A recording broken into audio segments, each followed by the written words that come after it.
late to the show, we'll shoot it out. We don't really have a format for people to really call in often. Today's a pretty busy show. We may take some calls. We'll see how it goes. But I do have a pretty stacked show today. Got two great guests. John Gassaway joins us each and every week here and around the second segment, around 1:30. John's going to join us today. He typically talks college basketball with us like none other. We're just going to talk about the Tigers today with him. I don't want to talk about nothing but Tiger basketball with him because I need someone to talk me off the ledge. Darian, I wanted to – my plan last night was strictly to go to bed early. In the Sain household, that's a first. In the Sain household, Tuesdays and Thursdays are Taekwondo days. They're Taekwondo Tuesday, Taekwondo Thursday. Every other week, Gabe spends the night with me. That's part of our parenting plan.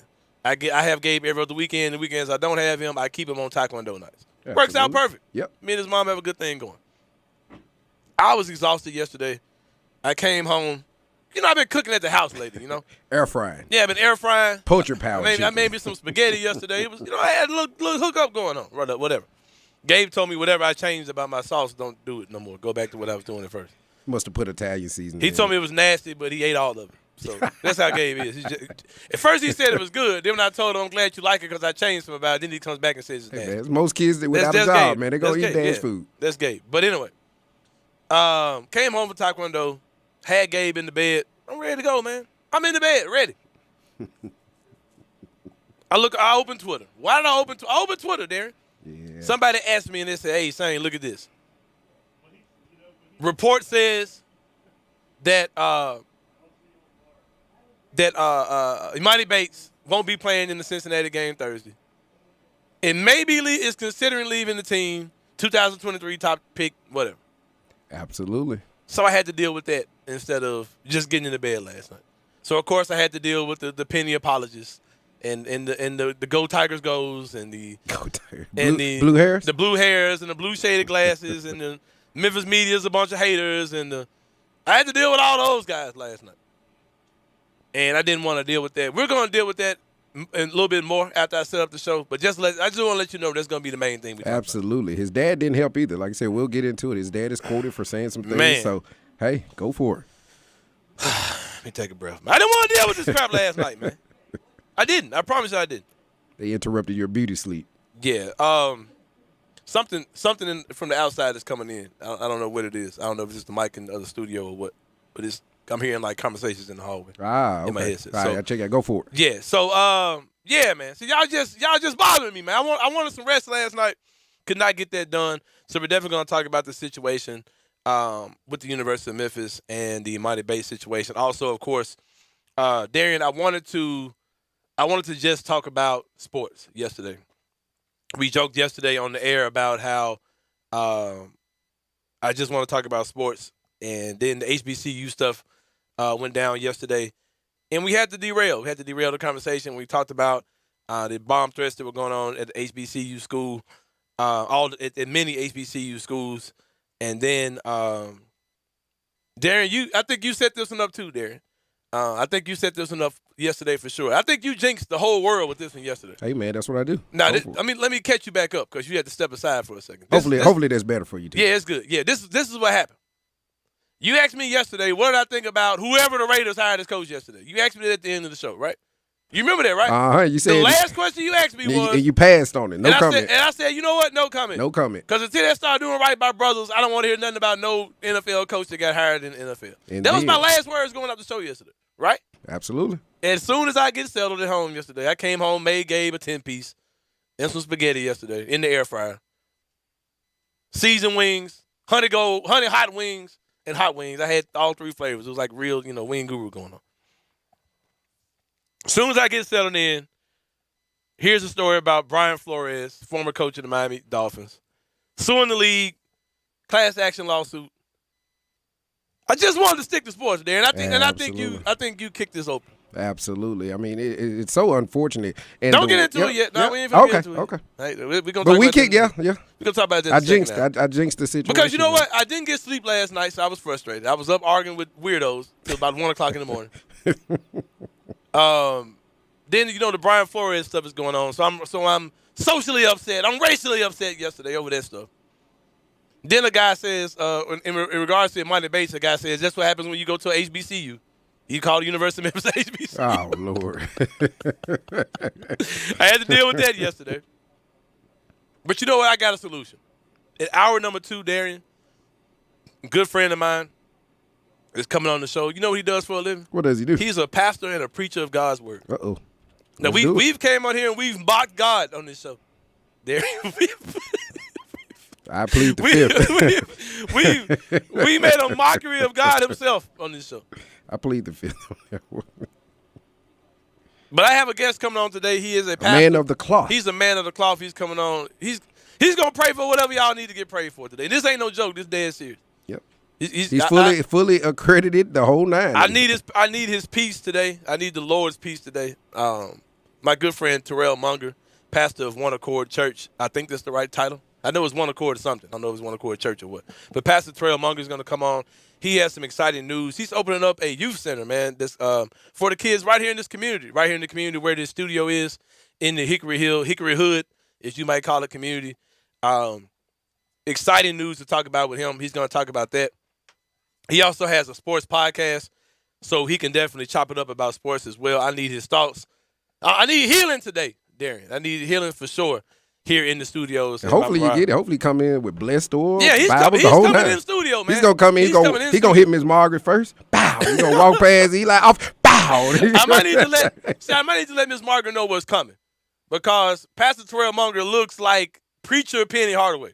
If that makes any sense. If you look at him, he looks like Penny Hardaway. Like, for real, he seriously does. Pulling up in the spider. So I don't want anybody to get alarmed, because I don't want anybody to think that Penny's rushing us or nothing like that, when he shows up. But I'm excited to have him on. He's going to come on around 2:25, the second segment of hour number 2. I'm excited about today, man. Got a lot to talk about. A lot of stuff happened last night. I didn't get too much sleep. Was tired all day yesterday. Thought I was going to go to bed early, and then total mayhem and nonsense happened with the University of Memphis. Tell them how they can reach us. Oh, yeah, I already did it. Just when you was putting out okay, good deal. You was putting out that fire, the background noise. Gotcha. I was like, yeah. Give me a chance that. I look forward to doing. I was like, portion, if I don't get that mic muted, it's gonna be ain't no telling what might come out in that hallway. So yeah, ain't no telling what we might hear. But take a deep breath. Go for it, man. Like I said, I just wanted to go to sleep last night, man. I was not able to do so. And this is why. Report comes out from Bleacher Report. Can't remember the guy's name. Brian Fisher, I believe was his name. You mean the coach or the? No. Oh no, the reporter. I don't know the reporter, but yeah, the coach is Brian Flores. No. I'm sorry. The guy who put the story out about Imani Bates. Okay. Hold on. No, I think I have that. Anyway, well. I don't know. Doesn't really matter. He is a credible reporter. This was not from a blog site. This is not from a fan. Verified on Twitter, which doesn't really mean as much these days. Verified on Twitter. He is a staff The reporter. story I have is Jeff Borzello. No. Okay. Now he's a staff. The guy is a staff reporter for Bleacher Report. Bleacher Report at one time was like fan stuff where people could, like any Joe Blow, could come on and pretty much get his thoughts off about something.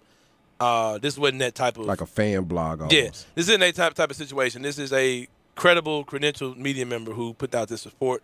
Someone told me that he had a lot of good scoops when it came down to the NBA free agency. So he kind of knows what he's doing. He's not just doing this I'll just throw something out there, see if it sticks. and if it's not so true, forth. so what? Because I don't really do this, so whatever. But report came out that he said that Imani Bates will not be playing against Cincinnati in the Tigers game. It was supposed to be Thursday. We'll talk about that as well. That game has been postponed. He talked about that. And then said that he's also hearing that he's debating whether or not he'll be back with Memphis. I saw that report, lost my mind. And then I also see another tweet where Imani Bates has shared some wealth with his Tiger teammates. Some NIL. That picture alone could have opened this show. I'll be honest with you. Just a picture of him with his teammates passing out Concords. Passing out Jordan 11 Concords. That enough had me. You know what I mean? Just gonna be real with you. Yeah, that enough had me because I'm like, okay, those like you just can't go in the store and buy those. You know what I mean? So I'm like, did you order those from China? Did you know what I mean? Are those from DH Gate? Are those DH Gate Jordans? Or, what are you doing? He's cool with John Morant, so he got some plugs. All right. So, but yeah, I think that I don't know if it's still an NCAA rule or not, but I don't think Ja can buy him anything. I don't think he can. I don't know. That's probably not the case anymore either. Yeah. So the guy's name is Jake Fisher, by the way. I just pulled the tweet up. So then Jake Fisher puts out this tweet. Now I'm gonna go back to the Concourse for a minute. So I'm like, okay, Imani Bates, okay, it's not a money thing. That shoe's not just available. You just can't go in Foot Locker and buy those Jordans. So then I started questioning the validity of the Jordans. Like, those DH Gates you just not got in because it takes 90 days at least for everything to get over through customs from China or whatever. So I was like, are those knockoff Jordans you got, or did you get, or did Nike, like, you signed some kind of Nike deal? I mean, hey, he is down with 1 cent, so. But yeah, that whole thing was weird. Then I'm like, okay, are these shoes a consolation prize? Are they? Is this? I'm gonna holler at y'all. It's been real. Let me give you bums some Jordans on my way out the door. Is this like, I just got broke off my NIL deal, so whatever. DH Gate Jordans for everybody, or was I don't know. That whole thing was weird just by itself. And I'll say this as far as the Jake Fisher thing, we had Steven Johnson from the Daily Memphian on our show, like he's on here every week, in the second hour. And we intentionally we pushed back Steven's time intentionally so we could get his in-depth, fresh out of the mouth of Penny Hardaway response from Penny's media press conference yesterday. And Steven was like, Sain, I ain't got much. But I do have an injury update. You remember this, right? All right? He said, you know what? Penny's excited because he feels like guys are going to be back. Guys that were out are going to be back. And we kind of read between the lines. It seems like everybody's going to be back, or possibly everyone is going to be back, except for who? Jaden Hardaway. That's the only name that Penny inferred that may take a while to come back. Yep, and you then politely said we ain't worried about Jaden Hardaway. See, man, I don't want to hear nothing about Jaden Hardaway. Who gives a crap? We had 5 Jaden Hardaways. They ain't changing nothing. So that was it. I was expecting to hear a lot more from Penny yesterday. We didn't hear nothing but some injury updates. Yep. Josh Minot gave some good quotes. I ain't heard nothing about Imani Bates. Nothing.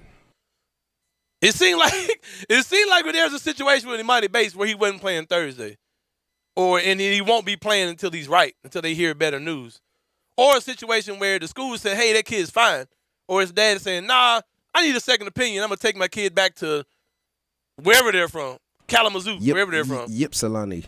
Yeah. Michigan. Uchiwali, Michigan, wherever they're from. It would seem that if there's a situation like that, Penny would have been like, "Hey, but wait, I forgot to tell y'all. Imani Bates hurt his back about 3 weeks ago." Well, apparently Penny's not as in close contact with Elgin Bates as others are, because that's where these quotes came from, his dad. Imani Bates hurt his back 3 weeks ago. He ain't playing Thursday. He ain't playing until his dad gets a second opinion. Like, that never came out of Penny's mouth. And then the people are like, well, this is fake news. This guy, Fisher, this is fake news. His dad said, he's injured. He's going back to Kalamazoo. And his future is in question. He's going back to Yahoo, Michigan. He's fine. He's just, it's an injury thing. That's all it is. And I'm going to say this, man. If you're a Go Tigers Go, if you're if you're Team Penny or blue colored glasses or blue hair, all that, that's fine. Because I've been, we all should. I've been and I am all of those. I want this Tiger program to succeed like way more than you guys probably think I do.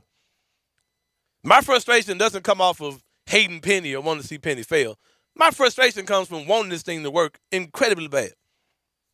And we've been teased for so long. And seeing the nonsense that comes with it. Mm-hmm. I'm going to tell you this.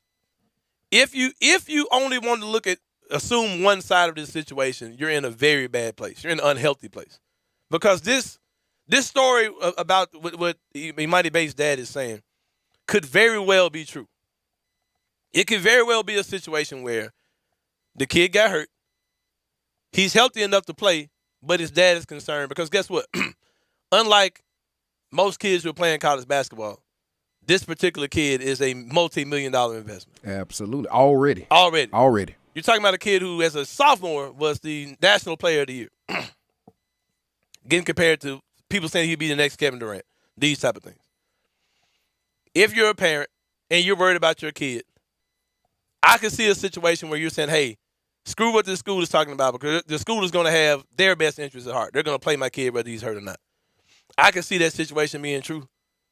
And, it's already happened once already this year with a highly touted kid. Master P taking his kid out of TSU and taking his talents to Xavier. So Imani Bates would just be falling in line with what's going on with fathers taking care of their kids. Thank you very much. We've seen this already. We've seen a guy saying, you know what, I don't trust y'all medical facility because at the end of the day, you guys are going to look out for University of Memphis. I'm about to take my kid. We're headed to get him up out of this HBCU that is Memphis. HBCU is Memphis. That is Memphis. And we're headed back to Kalamazoo, Uchiwali, Michigan, and we're going to get a second opinion. I can see that. I can see that very well being true. All right, whatever. Penny could be saying the kid, and that could be why Penny didn't mention it in the press conference. Whatever. We're taking our kid to go get this thing. Yeah, probably try to keep the fire down. That's right. all, But if that's the only reality that you're willing to accept, you're in a unhealthy place when it comes down to being a Tiger fan or a media member. Because I see a situation where it's all a bunch of BS. I see a situation where this kid is healthy but unhappy, and his dad is unhappy. And you say, oh, you know what? Yeah, we're done. Exacerbating the problem. We're done here. Yeah. You can say, hey, we're done here. My kid's stock isn't going to fall anymore this year. I'm going to take my kid. We're going to practice one-on-one. We're going to develop. We're going to talk to some agents. We're going to talk to what we need to do to get this kid. Let's go to Brandon Jennings route. That's what right. We're gonna go overseas. We're gonna go. We'll do what we gotta do. G League. We're gonna go overtime. Whatever we're doing. Have you looked to see where Imani Bates is slotted in the 2023 draft? I'm not sure. It's 23. Yeah, I ain't sure. But he's 23. Keep falling. So he's falling. Yeah, that's my point. I know a place I love him to fall to. Where is that? Right here, right back in Memphis. Imagine with Zaire and Imani. No, Zaire, Imani, and Minot this year. All right. Anyway, so it's just so ridiculous, bro. Because it's so obvious what this is. You didn't hear anything about the injury from Penny. Jake Fisher, of all people, lets y'all know, hey, Imani Bates ain't right. One way or another, Imani Bates ain't right. Either he's hurt or he's getting ready to get up out of here. And like I said, he's going to get another opinion. Whatever he's going to get done. I can. Here's the Anthony Sain prediction of how I think this is all going to play out. You can take notes if you like. Oh, you on wax, baby. We got you. Right. Just go back and listen to the podcast. You're going to see in my opinion, you've seen Imani Bates play his last game at the University of Memphis. Ooh. In a few weeks, after the season is over, you're going to see Imani Bates miraculously healed, doing workout videos, working out in the gym, practicing with somebody, preparing for the next level. A la James Wiseman as well. Exactly. You're going to see it. And it shouldn't be that hard to understand that that's what happened. And also, to piggyback on what you're saying, that's what super, super duper star talents do. Those guys that are multi-million-dollar investments right now, that's what they do. This is not for the Malcos or the Jaden Hardaways of the world. This is reserved for players like him. So you're definitely correct. And I'm gonna say this because this is something I'm seeing a little bit too much. Every time I hear it, I cringe. Every time I see it, it just makes me want to throw my phone at the wall. There are a lot of fans listening who are saying, you know what, screw Imani Bates. If he's gone, good riddance. The team is better without him. If you guys are so short-sighted that all you see is this average-ass sixth place in the AAC team and you're worried about this season long, you are also in a bad place as a fan. When people say that Memphis is a mid-major, stop arguing. Because you know what? The University of Memphis cannot afford to continue, and this would be the biggest failure in the University of Memphis in the Penny Hardaway era. Even more than the Wiseman? Yes. Absolutely. Okay. James Wiseman went number 2 in the draft. You know what I mean? The same year. James Wiseman didn't have to play a single game for University of Memphis to get drafted number 2 in the draft. I think he played 3. Yeah. You know what I mean? He didn't have to play here. He was going to be number 2 in the draft anyway. But a failure of this magnitude can ruin your program going forward. We're not Kentucky. I had people talking about what happened with Kentucky. People tell me what happened at Duke. People, this happened to so-and-so. You know what? Those programs have national championships. Those programs are established. You can go and recruit. Like they are Anthony at, Sain can be the head coach. of the table. Mm-hmm. They are at the head of the table. Those programs can afford to do that. The University of Memphis cannot afford to get players the magnitude of a Jalen Duren, of an Imani Bates, and drop the freaking ball. Mm-hmm. We cannot do that. If you do that, you're going to be stuck being a lower-tier program. You can't. You don't get many shots at those type of guys. You can't afford for that not to work. One center not. One center not. If you think that those type of things are not going to affect a recruiting going forward, you've lost your mind. And that's just period. And this is the thing. And I know Memphis talks. I know people get mad. This is one of those shows where Tiger basketball fans will probably be mad at me. Don't really care. Keep those season tickets rolling. What was I about to say, man? Lost my words. If this doesn't work, it's not a good thing, man. It's like, well, we're better without him. You might be. Yeah, but you were saying we can't afford this. You're also talking about a team who's going to be is in the middle of the AAC, and shouldn't be. So there's nothing to celebrate about Imani Bates being gone, if that makes any sense to anybody. But it's not good. It's not good at all. It's a horrible look. When we talked to John Gassaway, there's so many more things I want to dig into about this. It's just fired frustrating. Up saying, man. It's it's extremely frustrating, and I hope that people don't look at this as knocking Penny Hardaway because it's not. But you just can't. This kind of stuff can't happen. You've been consistent with it, not only saying it can't happen. You say this does not happen. Anywhere else. Have you seen situations where top players are going to schools and it didn't pan out? It happens all the time. Nope. Paolo Banchero looks happy at Duke. Oscar Tshiebwe looks happy at Kentucky. But you're not going to bounce back from this. Like, this isn't like, stop talking about recruiting and all those type of things. Get ready to battle against guys that are going to Lamar and on. I mean that's what. Get ready to go back to the Tub era. Penn is a megastar. He's a superstar at recruiting. But you can't do this. You can't have guys this good come to your school and this side plays out. Period. Because guess what? That kid's going to be in the NBA, man. Oh, I remember what I was about to say now. We said this the other day, and I'm going to say it again as we get ready to go to the break. John Gassaway is coming up next. Jalen Duren is still top 5 in a lot of the mock drafts. Yep. You know why? Because there are people realize, that kid's just in a stupid situation. Yep. In spite of. Right. He's still there in spite of. There are not people saying, hey, Jalen Duren ain't as good as we thought he was. They're saying, you know what?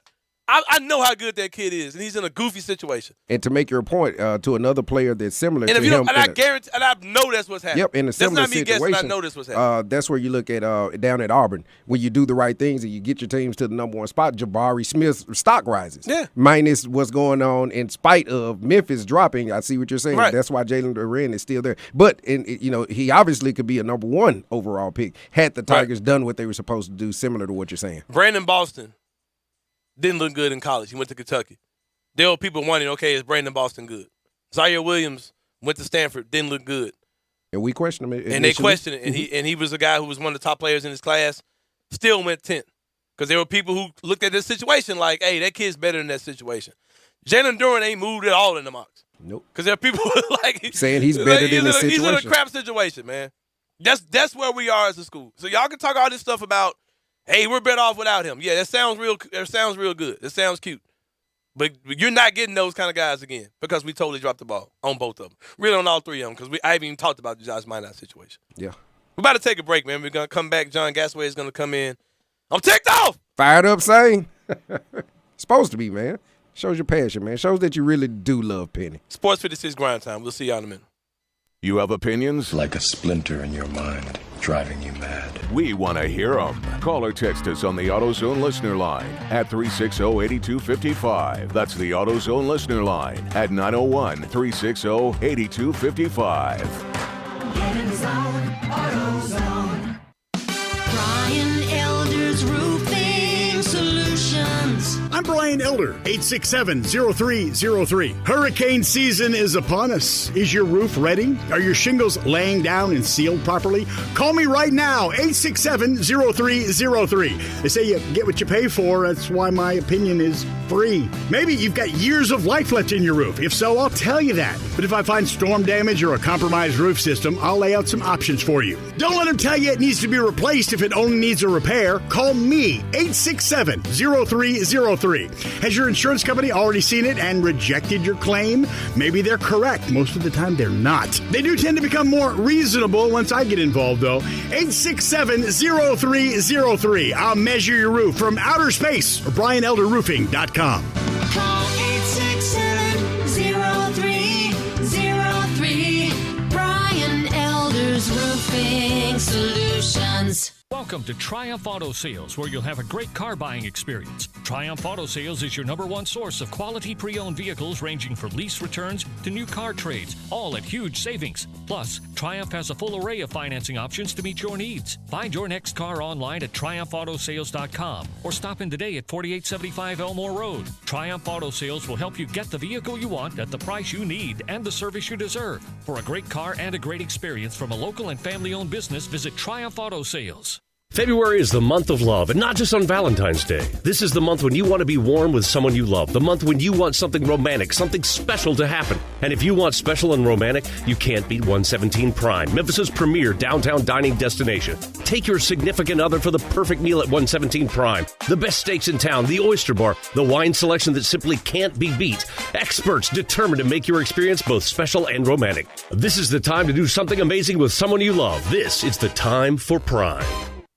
Get in the swing of things. Grab your friends, your clients, your employees, and go enjoy everything you love about Topgolf in a luxury suite while at Memphis' only Topgolf Swing Suite at Erling Jensen's Small Bites. Topgolf Swing Suite is an immersive social experience offering guests a luxury private lounge to enjoy Erling Jensen's extraordinary food and beverage service, all while playing a selection of games in a one-of-a-kind simulation bay. Topgolf Swing Suites are great for workoutings, celebrations, or just getting together. It's fun for the whole family. It's fun for golfers and non-golfers alike. They have more than just golf. They have soccer, baseball, zombie dodgeball, football, and more. Located at 5069 Sainterland, adjacent to the Doubletree East Memphis. Check us out at SwingSuiteMemphis.com or call us at 901-58-SWING. Again, that's 901-58-SWING at Memphis' only Topgolf Swing Suite at Erling Jensen's Small Bites. Book your suite today.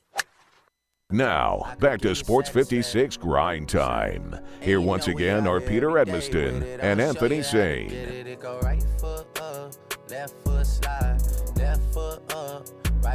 Back on Sports 56 Grind Time. We're playing Drake today in honor of Champagne Poppy. Prayers out for my man. When my guy Terrell Munger comes on, we gotta pray for Drake, man. Drake down bad out here, Darren. If you guys don't know, his former girlfriend Rihanna and her longtime boyfriend ASAP Rocky out here going public with the pictures of the baby bump showing. They had sex and now they're having a baby. That's what happens when you have sex, man.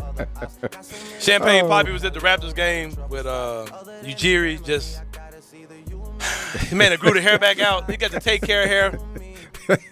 Take Care 2 is coming back, man. Hey, the little heart is gone, man. The little heart, the little heart is gone. Yeah, the heart about 4 years now, man. The certified lover boy heart has grown out. It's turned into curls, man. Rihanna broke everybody's heart. I've never seen so many I'm done with Rihanna posts from just Joe Blows. She cheated on me. I'm like, man, give it a rest. Oh, man. Anyways, we got John Gastaway. Y'all know what he does. He talks college basketball with us every week. John, what's going on, brother? Not too much. How are you all? Good. John, you ever had a woman had you down bad, had you growing your hair out and sitting in a Raptors game by yourself with a team GM, president, no empty arena, just you and him? Women. They'll just rip your heart out, man. Don't get me. Let's do 20 minutes on women. Let's just go. Why not, man? Why not? John, I don't want to talk about that for 20 minutes, but I do have a strong 15 that I do want to talk about the situation here at the University of Memphis. We bring you on to talk basketball on a national scale. We'll touch into some of it, but John, this Tiger basketball season just took another weird turn last night. As we heard news that Imani Bates will miss the Tigers' next game. They were scheduled for Thursday against Cincinnati. but actually it's been postponed due to weather that's coming in over the weekend. But Jake Fisher of the Bleacher Report says to the Miami Bates for not playing Memphis' game against Cincinnati, and his future with the program has suddenly came into question. Bates has been projected as the 2023 NBA draft prospect and had previous contact with OTE and overseas opportunities. His father then got to talking with the local media as well as other national media, saying that that's not true. Imani had a back injury that they're going to get a second opinion on. They're going back to their hometown to get advice on, and they're going to play the rest of the season by ear, where he won't play until this back issue is resolved. Being someone with no, there's That's a mouth. You just said a mouthful. That's the patented John Gassaway smirky laugh that we get from John every week whenever we mention anything going. We bring on John to be unbiased, and he gives us an unbiased giggle every time we bring up anything about the University of Memphis basketball. John, you're on the outside looking in. If you saw this text transaction going on at 10 o'clock last night, what would be your thoughts? What were your thoughts when you saw this last night? Because I'm sure you saw it. That is just drama overload. And I mean, everything except like, the Nancy Kerrigan person coming out with a pipe and hitting him on the leg. Right. Yeah. I mean, that is just too much to process. I've been a staunch and continue to be a staunch Bates defender. Happy birthday to him late, by the way. He just turned 18. And that's my point. He just turned 18. If you took you or me or somebody when we were just 18 years old and threw us out on a Division I floor, we would not look nearly as good as he does. He'll be fine. He's completely, on track for what the best players in the country can do at that age. He's younger than everybody at an age where, it matters. It doesn't matter when you're grown up like you and me. We're all the same age. But when you're 18, there's a huge difference between 18 and some of the, 24-year-olds he's playing against. So he's going to be fine. I don't know his injury status or his happiness with the program, but he's going to be a baller for somebody. I'd like to see it be for Memphis personally, because of course, they've been through the hard times. So let's get on to some of the good times. And there's still some drama left to be settled with this season. If they just got down to cases, they got 2 bites coming up at Houston against Houston. I mean. The Cougars look fantastic. So, I mean, that kind of changes the equation. Earlier in the year, we were talking about, Houston, they lost Marcus Sasser. They're probably not going to be that good. They're fantastic. So if you beat them, that's a big deal. And I'd like to see Memphis full strength at some point and see what they can do. And who knows, maybe that will happen. But we'll see what transpires here. Man, I can't take it, John. It's just too much for me, man. It's just like, and I see the reaction of fans. I see people who call in. We don't take calls on this show pretty much, but I've heard callers call in throughout the day, and it's like, this is just, it's normal. The dad, told y'all what's going on. This is a dead issue. I'm like, no, man. Like, why don't y'all see, like, what? The next time you see Mighty Bates, he's going to be in the gym working out, talking about he's getting ready to go play for some pro league. Like, I mean, it seems so obvious to me, man. Like, do you see a scenario where this isn't a worst-case scenario for the Tigers where Imani Bates leaves? Yeah, I mean, it's already a worst-case scenario, right? Because they're 11-8 or whatever. This is, they were ranked in the preseason. We thought this is a Sweet 16 team.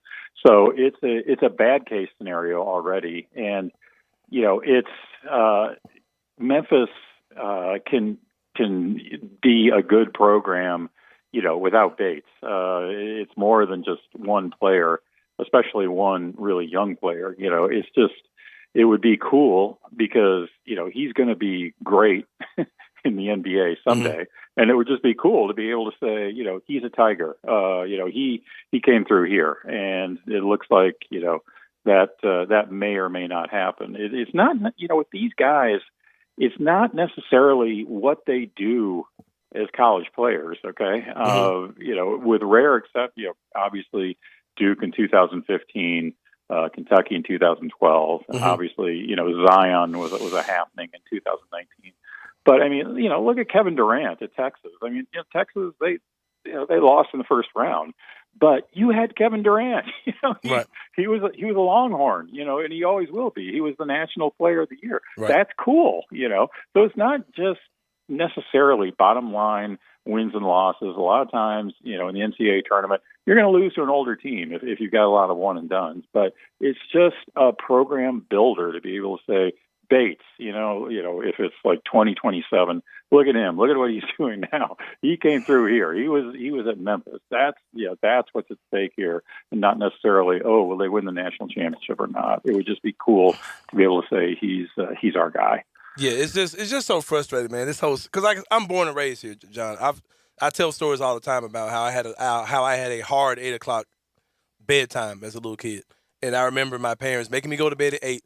I would watch the Tigers game would come on at 7. I would watch the first half of the game strong. I never saw a second half of a Tiger basketball game since I was damn near grown. Like my parents made me go to bed at 8:00, man, and I would sit there in my bed crying, listening to my older siblings and my parents screaming about Tiger basketball games. This stuff is in me, man. You know what I mean? So to see like when you see Penny Hardaway as your coach, like, oh yeah, man, we're about to win a freaking national championship. You know what I mean? But to see the road that it's gone down now, it's just been absolutely, it's astounding, really, man, just to kind of to look at the whole thing.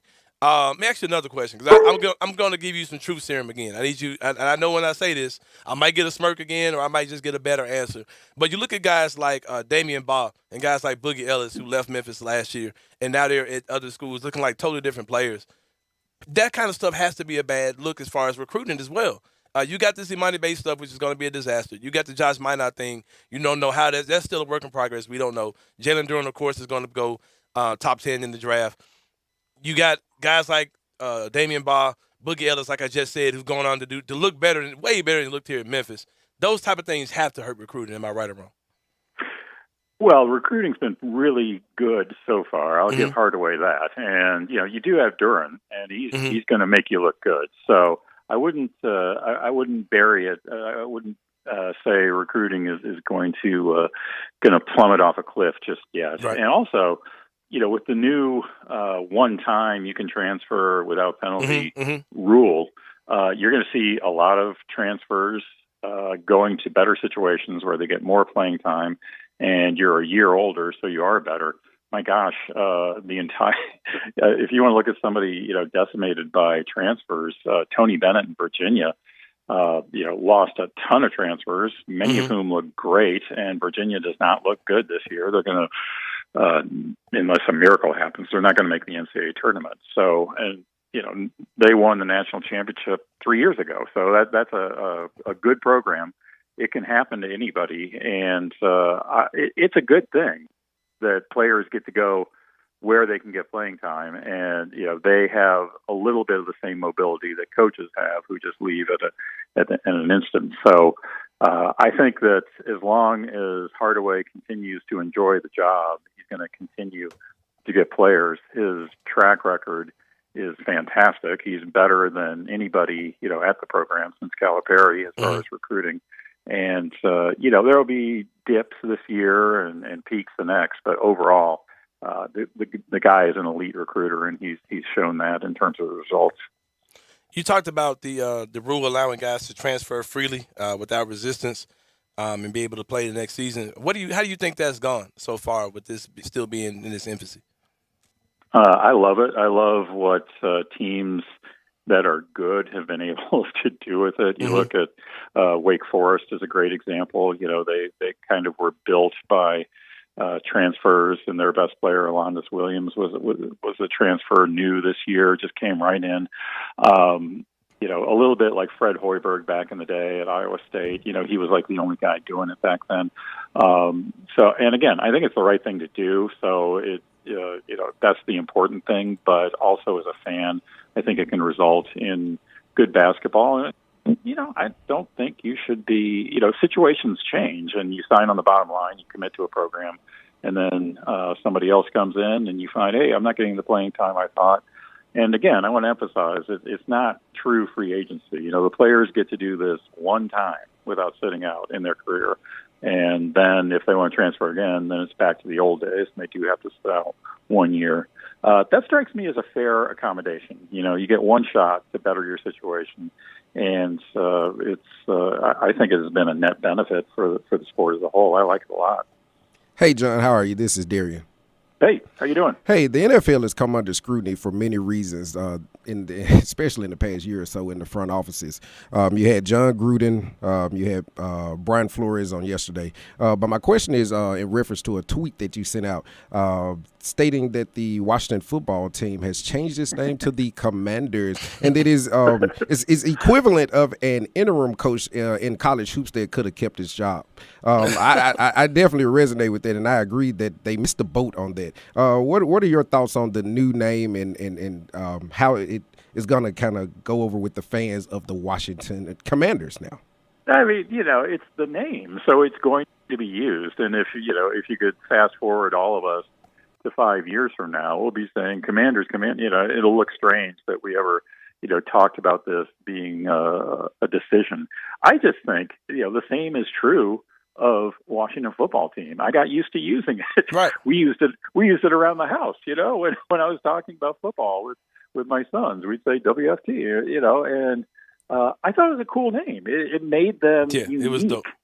It made them unique among all the franchises in the NFL. And why wouldn't you want that? It had, whatever that was, 2-3 years of inertia, built up behind it. It had the name recognition. And I just think it's cool. And also, I think the American tradition, sometimes when you step back from it and look at it, it's like, well, they're not really eagles. They're not really bears. It's strange that we call these people, these things. Just call them the Washington football team. I thought it was kind of cool. Yeah, they went a different way. This is not the first time that franchise and its ownership made decisions that I did not agree with. So just a follow-up question to that. I'm not sure how close you are to that situation, but was that name not popular in that area, the Washington football team? It's like all new names, it was abused. Anything that's introduced on Twitter is going to be abused, So like you say, all right, the name of our team is the Washington football team. People are like, oh, that's real original, and it gets slammed, just like the Commanders did today. But I think even, or especially in the D.C. area, I think it acquired a certain following, and my gosh, people forget, not this year, but last year in the wild card, they came this close to beating Tampa Bay. Uh-huh. Yeah, to beating Brady. And, that was by far the closest game the Bucs had on their way to winning the Super Bowl. If they had done that, I'll bet we'd be talking WFT, forever. But, hey, what could have been? Yeah, I like the original name as well. But maybe they're going to double back and maybe they just want to sell some new jerseys and they're going to change the name and go back to the football team. Who knows? Maybe they may have enjoyed capitalizing on all those new jerseys and helmets and all those type of things. Well, John, big time rivalry in college basketball happens this weekend. Duke and North Carolina face off. What do you expect to see on and off the court? It was been, of course, one of the best rivalries in all of sports, really. Yeah, it's pretty cool because it'll be the last time Coach K plays at Chapel Hill, and there'll be pomp and ceremony attached to that. I don't know if people listening saw this, but when Coach K went to Louisville, everywhere he goes, it's the last time this year. When he went to Louisville, they gave him a Louisville Slugger baseball bat and a specially engraved bottle of Maker's Mark. And that's really cool. I wonder what other teams or what North Carolina specifically can do to top that, because that was a nice gift set. But Duke is better than North Carolina this year. That doesn't mean they're going to win a road game, but the Blue Devils are the best team in the ACC this year. They haven't really been able to gel. Trevor Keels, one of their many talented freshmen, hasn't been in the lineup and hasn't been healthy. But if they can get games under their belt with guys like Keels, Bancaro, and AJ Griffin, who again is a great example of person that the casual fan in future years may not remember necessarily from Duke, but he's going to be a big guy in the NBA for a long time. If they can get games under their belt, they could put something together in the NCAA tournament. For as much as people have been making fun of the down ACC this year, Duke could still be tough. John, since the last time we talked, Baylor and Alabama faced each other in the Who Are You championship game. Alabama came out on top this particular round. Going back to the question, who are those two teams? What are they? Like Alabama and Baylor, which side of them should we believe? Yeah, at least Baylor has the excuse where they are still trying to get their whole team together at the same time, and they haven't been able to successfully pull that one off. Alabama, it's pretty simple. I mean, that's a really good offense, but they are struggling on defense. And as we were talking about, I think last week, they've also had a tough time over the whole season making their threes. And as we know, Nate Oates, for good reason, he's all about the threes and the shots at the rim, and he doesn't want anything in between.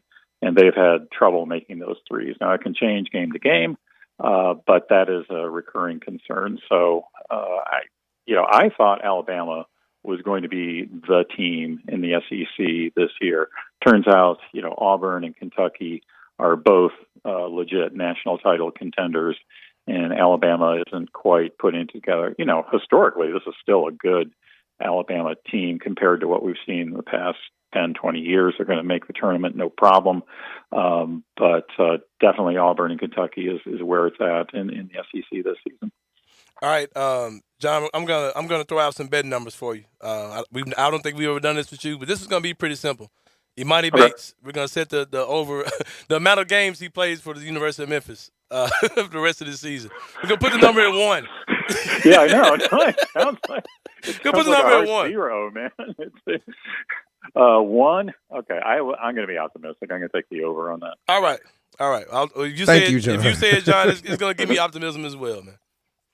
Yeah, no, he's got too much invested, and it's too.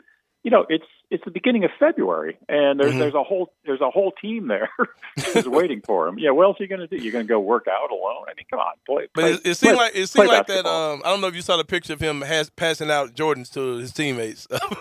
That looks like a baller. All right, I'm about to be rich another year. I'll see you guys. It seemed like what? It seemed like it might have been one of. It felt like that to me, but I don't know. It's like the quarterback taking his offensive line after dinner and buying them Rolexes. Yeah. Here's some Jordans. Yeah, enjoy college basketball. Have fun. Yeah. All right, man. Well, we appreciate you coming on with us, John, as always, man. All right. Thanks for having me. I'll talk to you guys next week. Take care. All right, again, that was John Gassaway, college basketball expert. He knows his stuff, man. And he says it sounds like optimism to me. I don't think he actually was saying, yeah, that kid's coming back. So glad he went over. I just think he wants him to come back. We all want him to come back, man. This does not need to end this way, bro. Like, this does not need to end like this. Like, that guy, all these people like, oh, yeah, we're better without him. Dude, you're a 60-day AAC. There is no happy ending to this season. Oh, man.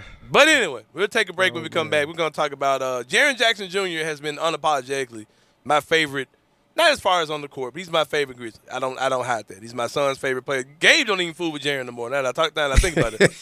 Like, he's on it. Turned his back on. Gabe told me he wants to be Ja Morant the other day. I was like, all right. Okay, used to want to be your dad, but now you want to be Ja Morant. But whatever. But I got a bone to pick with Jaren Jackson. We're going to talk about that when we come back on Sports 56 Grind Time. Be sure to follow us at Sports 56 WHBQ on Twitter, Facebook, and YouTube to watch live video of our shows. Stay up to date with station events and have chances to win prizes from Sports 56 and 98.5 FM. Tired of waiting on your sportsbook? Waiting for deposits and withdrawals? No more waiting with Action 24/7. We're cutting out the middleman. Deposit or withdrawal in cash. Action 24/7 has more than 100 partners in Tennessee for cash deposits and withdrawals. Visit action247.com for a location. Cash deposits and withdrawals from your Tennessee sportsbook. Action247.com. You got action. Must be 21 or older and in Tennessee. For problem gambling support, call 800-889-9789. Have you ever wanted to learn a new language like French, Spanish, or Russian, but thought it would be too difficult and time-consuming? Then go to Babbel.com and try it for free. Babbel works because it's built around real life. It teaches you everyday practical conversations that you will actually use. In 15 minutes a day, you'll be on your way to speaking a new language in just a few weeks. Babbel uses a modern conversation-based technique that makes language engaging, fun, and memorable. It starts by teaching you words and phrases. Then, sentences gradually get more complex. Soon, you're practicing short conversations about real-life topics. Babbel is created by language experts who use the spaced repetition method to help you learn quickly and remember what you learned. With Babbel, you can speak a new language. Babbel. Language for life. Celebrating 10 million subscriptions sold. Now try Babbel for free at Babbel.com. Just go to Babbel.com and start learning a new language today. That's Babbel.com. Babbel.com. For over 8 decades, America's farmers have counted on the Little Red Tractor from Case IH, the Farmall, to help them make short work of their demanding chores. Well, Mid-South Ag can show you they aren't just for farms anymore. With horsepower ranging from 30 to 105, plus an army of attachments, they can tackle every chore on your to-do list, from hauling and mowing to loading and towing and then some. Stop by Mid-South Ag Equipment or call 662-890-3141 to find a Case IH Farmall that's right for you. Nestled in the heart of East Memphis, located corner of Park and Cherry, is a beautiful residential neighborhood. I'm here at Town Village Audubon Park interviewing a new resident, Carolyn. Share with us why you chose Town Village. Well, if your parents or special friends need to make that big move, let me share with you my experience. It was tough for me to leave home, but then I discovered Town Village. I would like to highly recommend Town Village to you and your loved ones. After looking at all the amenities and meeting all the people and staff, I was hooked. From restaurant, bistro, 3 meals per day, housekeeping, transportation, security, health care, physical therapy, exercise room, and even a heated pool and spa. Come see us and make your new home at Town Village. Visit us and call Daniel at Town Village Audubon Park at 901-374-7342. There's no place like home, Town Village. Now, back to Sports 56 Grind Time. Here once again are Peter Edmiston and Anthony Sain. Back on Sports 56 Grind Time. Emotions all over the place today. We're showing love to Drake, man. Prayers for Champagne Poppy. You know my boy down bad. When the one gets away, man, the one you know that you messed off, the one that you know that you didn't handle the best way, when you see her move on, man. Nah, Drake, you can she get that one up. notices you're angry. Nah, you can give that one up, Drake. That one gone. But anyway. Shouldn't Chris Brown be upset too? Chris Brown. How breezy, He didn't really have, because they got the fighting and but all that stuff. And then he came out with graffiti because of her. But see, when you lose a girl over like F-boy stuff, that's what Drake's going through. Like, that's one thing. But if you had like domestic abuse stuff, you pretty much know, I ain't getting that one back. You know what I mean? You know that was over, man. So yeah, I don't think Chris Brown's in the same boat as Drake. I think Drake hurts more than Chris Drake Brown. down bad, bro. Drake is down bad for sure. But yeah, man, I'm kind of down bad right now because I come into the studio today and he's running to me. Oh man, did you see Jaron? Did you see Jaron? So no. Yeah, he got interviewed. Interviewed by you, Malika Andrews. I'm like, by who? Yeah. By who? As you all know, I'm a big fan of Malika Andrews' work. He's proposed to Malika via the television. Yeah, I've told this story before. We were in the Zoom call with John Morant press conference. Malika Andrews was in the Zoom call. Uh-oh. And it took all 10,000 of the angels allocated to me to prevent me from taking a public shot at Malika. And I'm glad that those angels did restrain me from taking my shot at Malika Andrews publicly in front of all you guys. But yeah, I felt the way, man. I felt the way. Jaren Jackson Jr. Talking about the Grizzlies. The Grizzlies getting ready to take on the New York Knicks, traveling to Madison Square Garden. Jaren Jackson Jr. had some high praise for his team, high praise for his team's leader in John Morant. And Darren, you have some audio. I forgive Jaren for crossing that boundary with me. Typically when you play audio, I just listen. but I know you're playing this off a video. So since it's Malika, and I'll let Malika drop in a little bit of her question, but this one is actually about the mentality of the Grizzlies. I have the Ja Morant piece for the second hour, but let's go ahead and get into it. All right, go ahead. How do the players in the locker room take on that sort of underdog mentality? I mean, ironically, we all have it in our own way. So it's kind of weird that we all play together because we feel like we're underdogs in, other parts of our lives, how we were brought up, how we got to this point. And you just keep that mentality. It's more fun to play like that than play like, people expect you to do something. It just more hunger, just, I don't know, a better vibe. Well, then you get to surprise.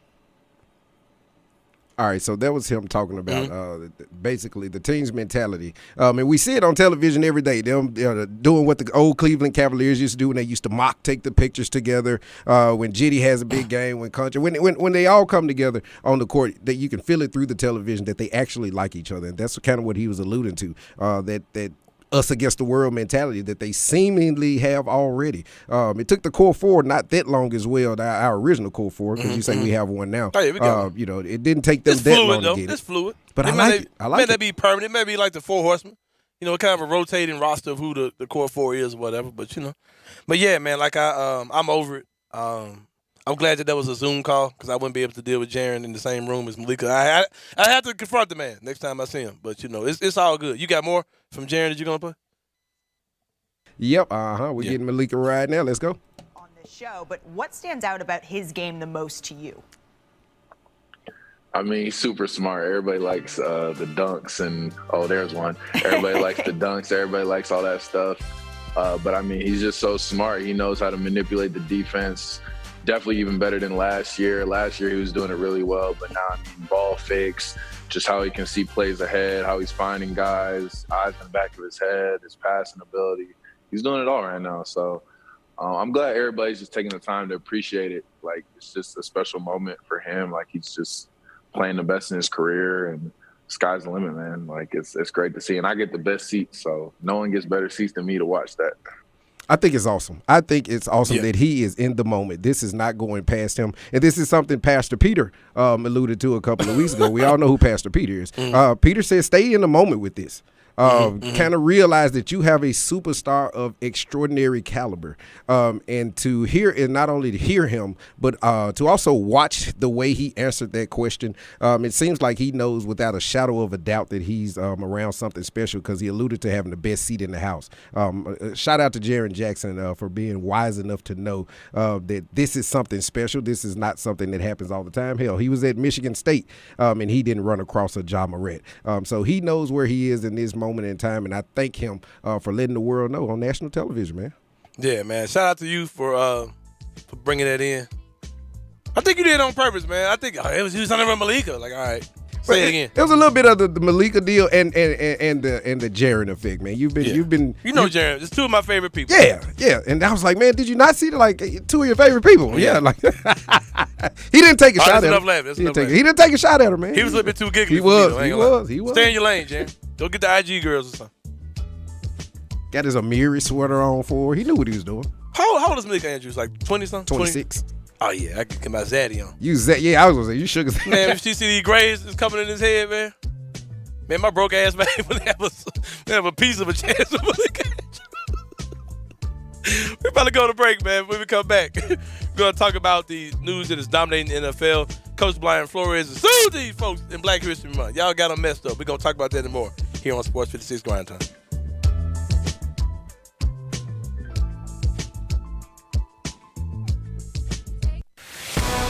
Whether you have college experience or just a high school diploma and 2 years of work experience, apply today to become a Memphis police officer. To become the best in blue, you'll train at our nationally recognized academy, and you'll receive a $15,000 sign-on bonus and up to $10,000 relocation assistance. A new era in public safety starts with you. For more details and to apply, visit joinmpd.com.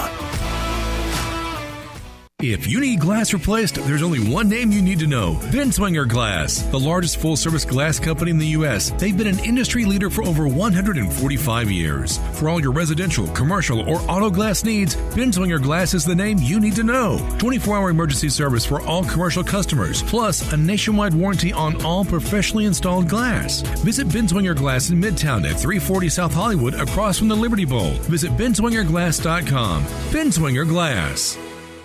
Folks are falling head over heels for these wheels and deals. Colin Johnston here from DeSoto Auto Sales, and it's the season of love. I'm on a mission to help you meet your match. So if you've fallen out of love with your old ride or other dealers have left you brokenhearted, we've got a solution for every situation. Low monthly payments? No problem. Low down payments? You could drive for just a couple bucks down. Trade-ins? We're paying way more than it's worth. And you could even lower your monthly payment in the process. My For the People credit approval process hooks you up with the banks and lenders who want to approve you. It's time to fall in love, Memphis, when you drive a nicer, newer car for less. I'm Colin Johnston, and I'm your dealer. For the People. See all the wheels and deals at DeSotoAutosales.com. That's DeSotoAutosales.com. Credit requires bank approval. Negative equity may be refinanced. Vehicle purchase price determines actual trade allowance. For example, 2014 Ford Fusion 0 down, $264 per month payment at 5.5 APR for 72 months. Offer absolutely ends February 28th, 2022. As football winds down and basketball really heats up, there's no better place to enjoy all the action than at Sweetgrass Next Door in the heart of Cooper Young. Sweetgrass Next Door is just the right size, not some giant chain and not some hole in the wall. It's the perfect neighborhood bar, and it's the perfect place to catch a game. But make no mistake about it, if you don't care about sports, you'll still be happy at Sweetgrass Next Door. Sports are on the many high-def TVs, but they're not blaring at you, drowning out conversation. If you love sports but you have friends that don't, bring them to Sweetgrass Next Door, the bar that puts neighborhood in neighborhood bar. Ole Miss Rebel Yell is back. The Rebel Yell Hotline Radio Show is back on WHBQ Sports 56 and 98.5 FM. Every Monday night at 6, hear the latest news on your Ole Miss Rebels with Yancey Porter with 24/7 Sports, former Ole Miss defensive tackle Mike Fitzsimmons, Gordon Ford covering SEC Sports Call, and former Ole Miss baseball announcer Gary Darby. From kickoff to free throw to extra innings, your Ole Miss Sports on the Rebel Yell Hotline Show right here Monday night at 6 on Sports 56 560 AM and 98.5 FM. Your Mid-South Sports Station. We are Sports 56 WHBQ Memphis and W253DF Memphis, Flynn Broadcasting Stations. Now, back to Sports 56 Grind Time. This hour is brought to you by Poultry Power. Here once again are Peter Edmiston and Anthony Sain.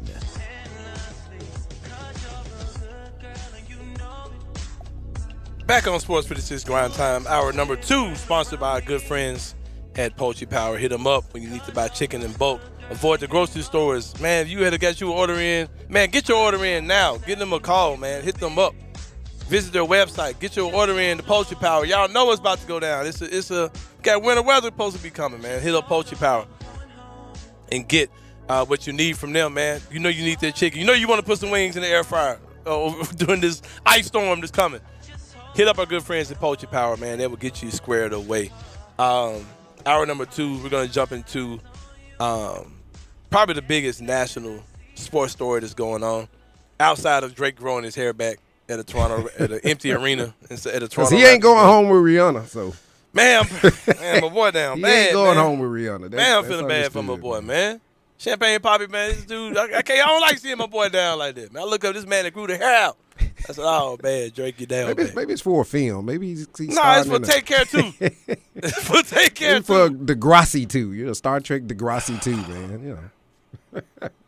Say my boy down bad. Man, my boy out there bad. Oh, man. Prayers for Drake, man. Got to get my guy Terrell Munger to pray for him. Yeah, Rihanna's having an ASAP mob, baby. ASAP mob, baby. Little ASAP. Oh, God. Oh, man. So, going forward, we back to what you were saying, man. Brian Flores. Oh, man. Where do you start on here? First of all, I'm not ready to process this, man. Like, I'm just not, bro. Like, I'm after yesterday I said, man, that I wanted to I'll try to stick to sports. Because when I don't, another side of me comes out and people get mad at me. You know what I mean? I get phone calls, I get texts, I get all these things. People get mad when I tell the truth. The truth, you know what I mean? So and then people say that, you know, Sain always kind of takes things to race. that's easy to say when nothing in your life is ever affected by race. You know what I mean? But when every day there's a struggle in America as a black person, there's something you have to do differently because of race. Absolutely. There's something that you would want to do one way, but you know what? Because I'm black, I can't do that. You know what I mean? Whether it's something you say, something you do, something you wear, something you listen to, something you want to talk about. I remember there was a segment on the Dave Chappelle show where he talked about he was on an airplane. He was about to order food, right? So the choices were fish or chicken. And he talked about how he didn't want to order the chicken because he didn't want people assuming, he didn't want people connecting black stereotypes to what he was eating. It was, of course, was a joke. But that's a real scenario, man. That's a real thing that has to go. You know that what I mean? goes through one's head while he's on an airplane. If you're working in a public place or in a professional setting, there's certain food you're not going to bring to work the next day. There's certain stuff you're not going to bring to the potluck. You know what I mean? Yeah. But not because you don't like it, because you feel like you have to fit in, or you feel like you have to, change who you are for your environment. Now you're bringing in pasta salad, which you've never made a damn day and you know in you your want life. to bring the Rotel with the Doritos. You know you wanted to bring the Rotel with the Doritos, man. That's a damn pasta salad in there. You know you want to bring the Rotel with the Doritos, man. Which I just had 2 days ago. And which is probably the most disgusting, unhealthy crap that we as African Americans eat. Got to get the queso. Don't leave the regular Velveeta alone. Go queso. But no, I'm serious though, man. You're already eating super cheesy queso, and you're putting it on top of Doritos chips and ground beef. It's such a ridiculous thing to eat, man. But anyway, Coach Brian Flores, he did not bring the Rotel to the potluck. No, he didn't. Nor the Doritos chips. He did everything the right way. He was in charge of a Miami Dolphins team that was projected to be bad this year. Yep. That team was a lot better than what they. It was only bad his first year. Yeah. Only bad his first year. Winning record the past 2 years after that. So you got to feel his pain. And I want to play 2 excerpts from. Hold on. Not yet. Let me slow you down. He's at a situation where I think he was 1 game under 500 in the 3 years he was there. 3 years. He was 24 and 25. Right. And in the last 2 seasons he's winning.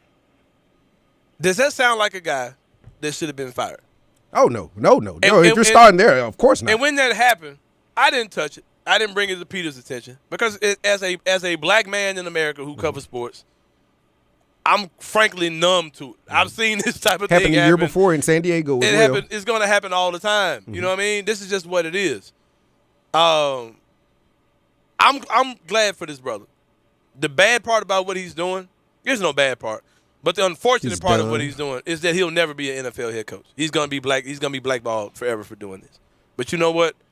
I believe that what he's doing, even if it doesn't really change anything, is admirable, it's commendable, and I think he'll be taken care of. I think that someone, HBCUs, go get this brother. Take care of somebody, some college teams, whoever. Somebody go take care of this brother. There are not many solutions to this problem. I was listening to Greg and Eli talking about this. And Greg said some stuff that I didn't particularly agree with. But he said something that is a reality. And he said that as long as these teams are owned by rich white men. All except for one. Generationally rich white men whose these franchises have been handed down from son to son to son to son over the years. And will continue to do so. This will always be this way. Because this isn't FedEx. You know what I mean? There is no union where you can outvote whoever, and no, like these owners are going to hire whoever they hire, and whoever they hire is going to hire whoever they hire. That's just what it is. This is a very unfortunate situation. It hurt. It sucks. He was right, because the way to thwart that is if that's going to be the rule, is that we hire who we like and who looks like us, so on and so forth. Then that means you have to leave the door ajar for other people to come in, and then them be the olive branch to people that look like them. So. And the Rooney Rule is a joke. Oh, yeah, absolutely. Always has been. As you can see with this whole situation, these teams already know who they're going to hire. They're interviewing these black people for nothing. But this particular guy, first of all, should not have been fired where he was, and he definitely should have had phones ringing hiring him. And when those type of things happen, it's clearly racially based. And it's crazy, man, because I saw people talking about this on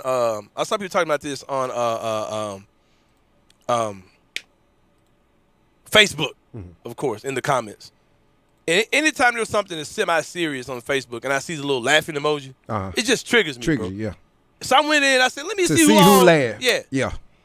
And I saw pictures of cats, pictures of dogs, pictures of the American flag.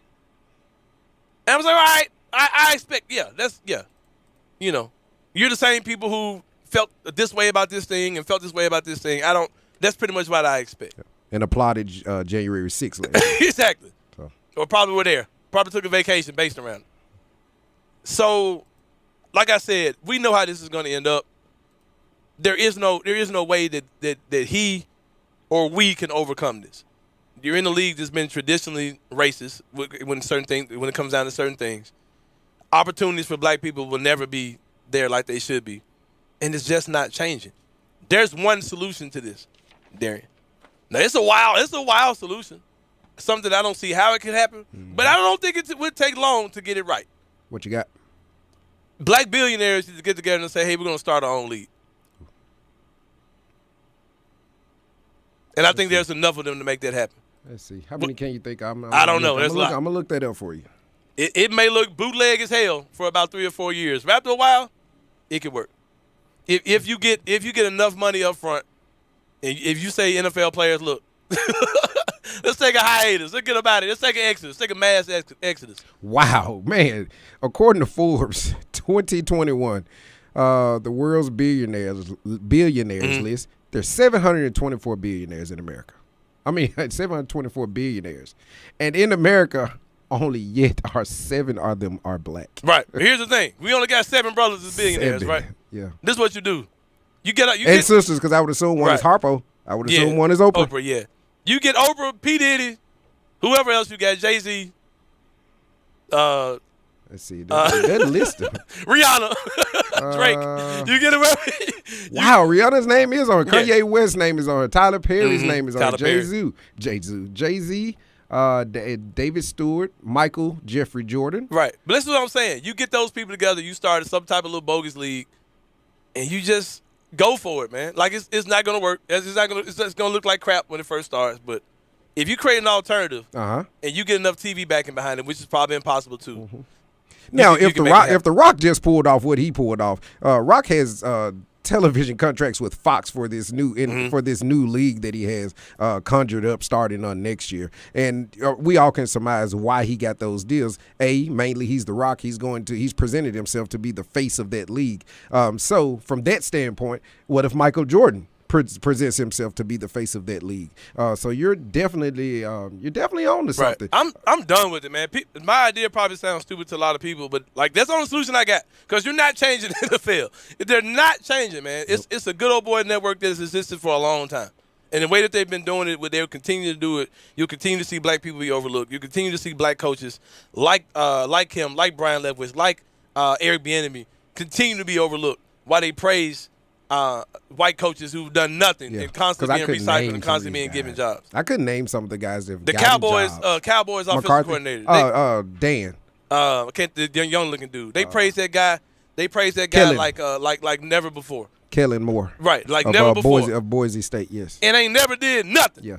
But meanwhile, just like you said, you have Byron Leftwich absolutely killing it with the Tampa Bay Bucks, and his resume is there, because if you want to say it's Tom Brady, all you have to do is look to the previous year before, where Jameis Winston actually went on and threw for more than 5,000 yards. So you look there, and that was all Byron Leftwich as well. Right. So. It's heartbreaking, but I would love for the people to actually hear the pain in this gentleman's voice. Yeah. I love the fact that he's taking a stand.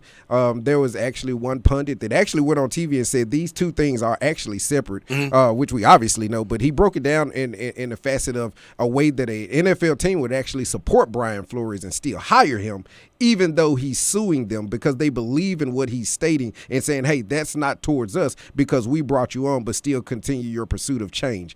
So there is a little room for him to still be a head coach, but we all, I'll wake you up when that does happen with this lawsuit still going on. Example, see Colin Kaepernick. But just listen, I'll give you a little bit of the question, because there's two parts of this I want you to hear. The first one is just about the how he got the fortitude to actually come out and do this. We need change. We need change. I know many very capable black coaches, some of my staff who I know, if given an opportunity or when given an opportunity, are going to go and do a great job on their interview. And I would just hate for that to be a waste. And I think we need to change the hearts and minds of the people making those decisions. That's why we filed the lawsuit. Who are I mean, he's talking like pastor. I don't know Pastor Monk already, but this is what a pastor would say. Let's change the hearts and minds of people. Mm-hmm. This gentleman is in New York City, pleading his case to all that are listening. And he's taking a stance, and it's a class action lawsuit, and many are stating and hoping and fingers crossed that many more affluential people that have been in these positions will actually get on his coattail and join the class action lawsuit. Brian Flores has stated he expects up to 30 to 40 other African American, whether high level executives and or coaches, to jump along and get on this lawsuit with him. And it's this type of stuff, man, that gets bomb threats to HBCU schools.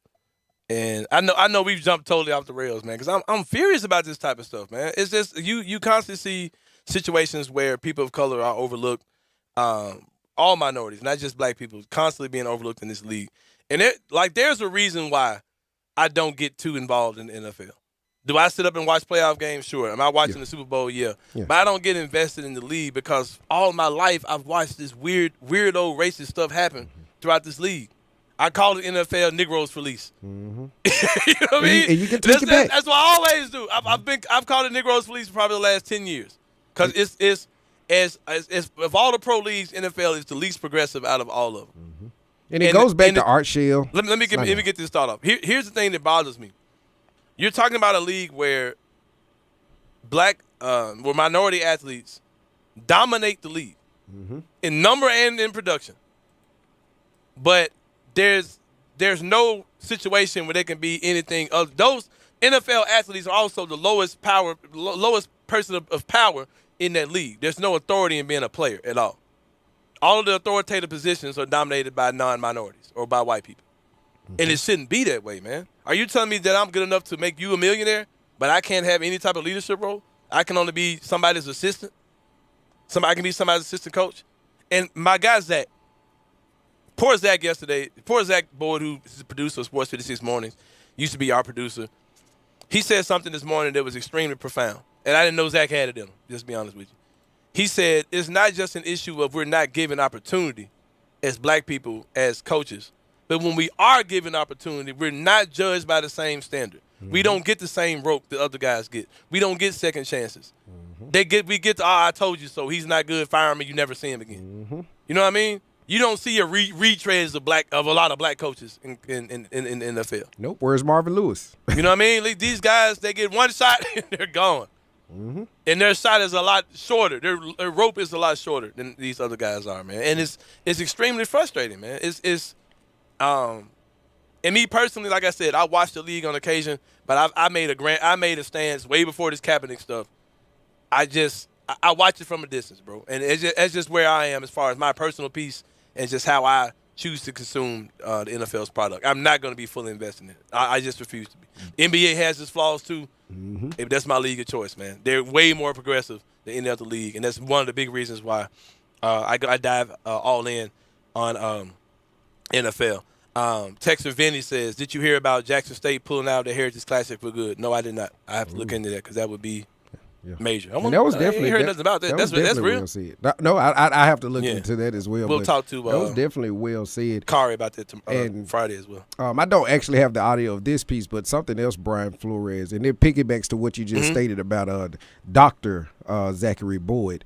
As far Bishop. as Bishop Zachary Boyd, as far as the opportunities. And this will lead into the audio. So he was. Let me go ahead and get that first. Brian Flores was basically asked why did he still go to the meeting with the New York Giants, even though he had found out that he did not get the job. And it goes back to the opportunities.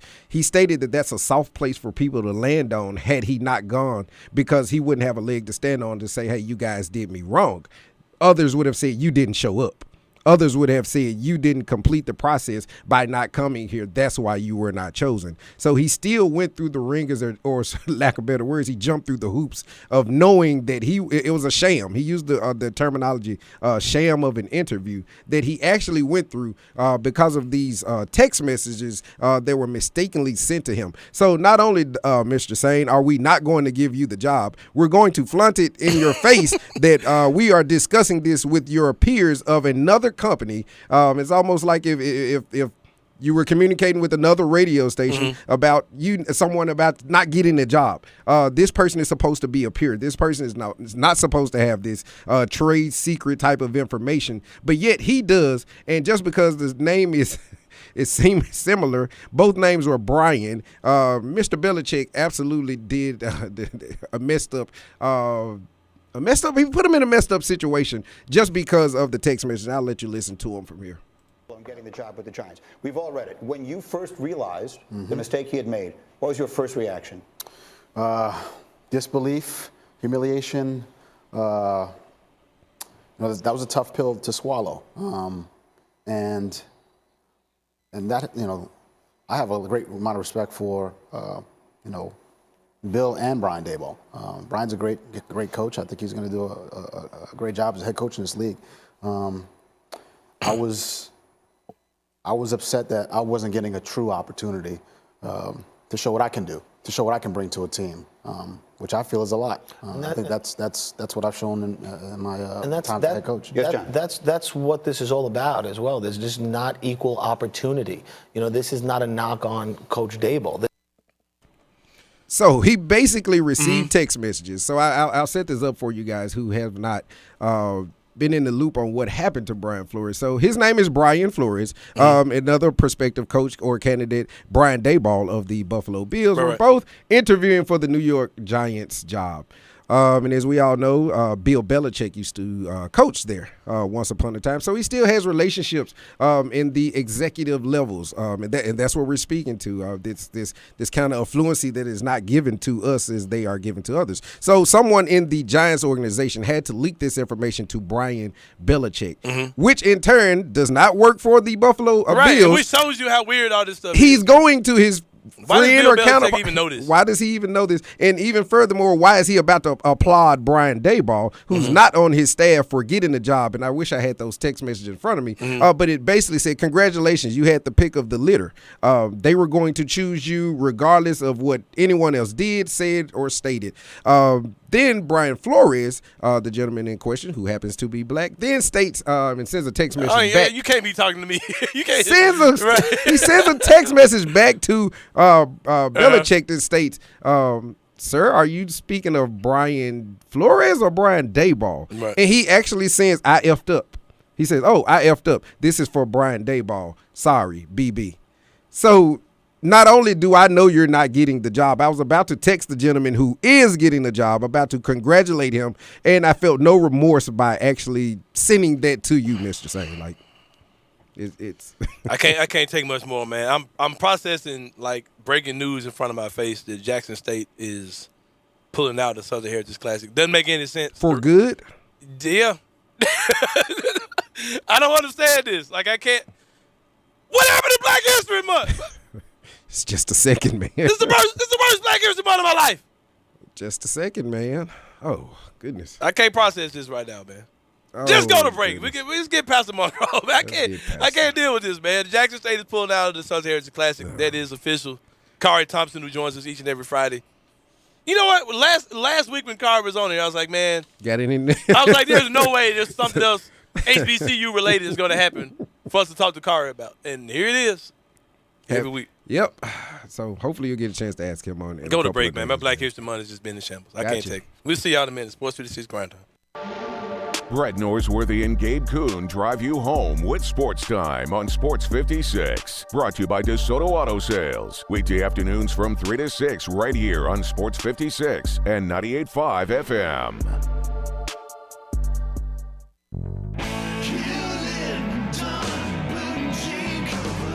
Hewlett & Dunn Boot and Clothing Company, we have it all. From handmade Amish leather belts, fine and casual clothing, boots, casual boots, work boots, fancy boots, and even safety-toed boots. Lots of cowboy hats to choose from, even Nebo lights, Orco hard coolers, good-looking duck head dress shirts, duck head caps, shorts, and pants. Tons of jeans from Ariat, Wrangler, Devil Dog, and Kimes Ranch jeans.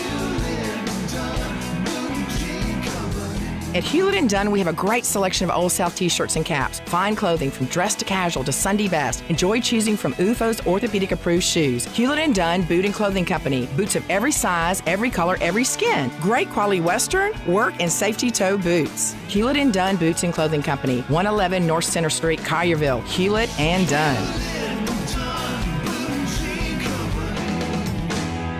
Hewlett & Dunn, serving you and your family since 1961. Acura of Memphis invites you to experience the all-new, completely redesigned 2022 Acura MDX. It's the most advanced SUV Acura has ever built. Experience the convenience of full connectivity, including built-in Alexa, Wi-Fi hotspot, and wireless charging. From the stunning interior, complete with third-row seating. Stop by our state-of-the-art facility and take advantage of our aggressive APR offers today at Ridgeway and 385. Or shop online from the convenience of home now.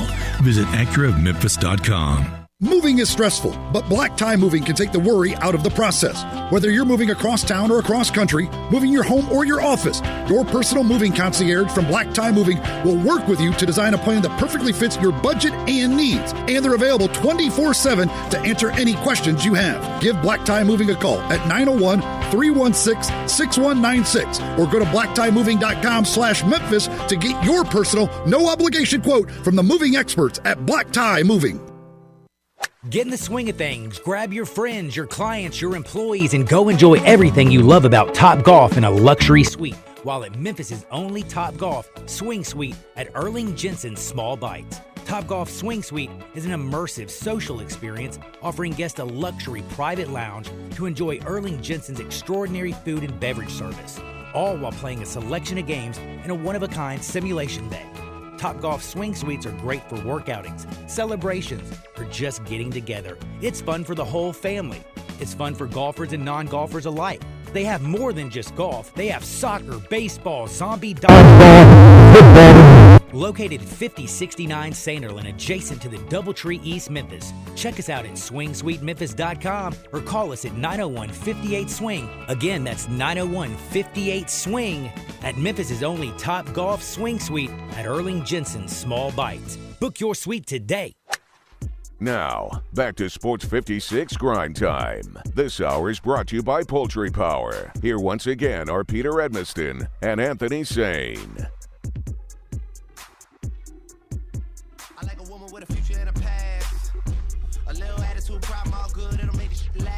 Back on Sports 56 Grind Time. Hour number 2 of the show, of course, sponsored by Poultry Power. Last segment was a kind of hard segment to process, especially when you get breaking news in the middle of the segment. The Jackson State is pulling out of the Southern Heritage Classic. I'm reading the article by Kari. It says because of scheduling conflict, still doesn't make any sense. I guess we'll find out more. In the studio with us now is a friend of mine that I have followed for a while. He is a pastor here in the city of Memphis, big-time sports fan, has a podcast as well. He sent me the name of the podcast, and Lord, I done forgot. Pastor Terrell Munger joins us now. Pastor Munger, what's going on, my brother? Everything is good, man. It's the Great Debate. That's the sports show. The Great Debate. That's the name of his podcast. Because he hit me up about it because he was trying to get you were trying to get a referral of someone that could be your co-host at one time. Right. So I was like, yeah. So I definitely wanted to hear that for sure. I definitely want to get you on. I definitely want to get you on for sure. But Pastor Munger, real fast, we're going to go ahead and clear the air on this one. Okay. We're going to clear the air on this. All right. How often do people tell you that you look like Pastor Penny Hardaway? Listen, the crazy part is I've been hearing it since high school, and so much that Penny Hardaway took one of my girls, but I forgave him. Look, it don't matter if you look like him if your bake don't match him. You understand? Oh, man, that's crazy. That's crazy. We were talking about Drake being down bad right now. He's grown the hair out. Yeah. Rihanna came out with her baby or whatever. So, yeah, that was funny that you said that. Yeah. Whoever you were dating, she's supposed to got things for dudes who look like Penny Hardaway. So, yeah. She's got a type for sure. See? Well, Pastor Munger, tell us more about what you're doing. I know that you hit me up about something I'm really excited about, man. You have something called the One Glory Athletic Association. You're opening this up here in this community, right where this studio is, right down the street, right around the corner. Tell us more about that. You got an opening weekend coming up very soon.